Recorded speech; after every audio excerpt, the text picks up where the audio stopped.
अच्छा, सदर में आने में जो शहर के लोग हैं वो हमेशा थोड़े बहुत परेशान होते हैं। अच्छा, मैं वो बातें करी हूँ बिल्कुल एक ग्राउंड लेवल की, जो एक आम आदमी के जहन में होती हैं, आम आदमी का सवाल होता है।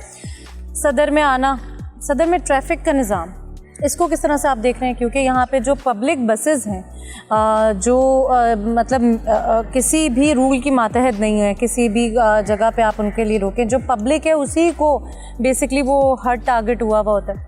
Traffic is not our jurisdiction. हम उनके साथ कोऑर्डिनेशन में होते हैं और एक दूसरे के साथ तावन करते हैं। आपने देखे एम्प्रेस मार्केट हिस्टोरिकल मार्केट है, और आज से आप कुछ साल पहले देखेंगी और अभी आप देखेंगी तो दिन और रात का फ़र्क होगा। हमने वो सारी इंक्रोचमेंट हटा दी हैं। अब आपको जहांगीर पार्क भी खुला नज़र आएगा, आपको रोड खुले नज़र आएंगे। जाहिर है कि ये पुराना एरिया है जहाँ से ख़ास करके अब छुट्टियों के वक्त में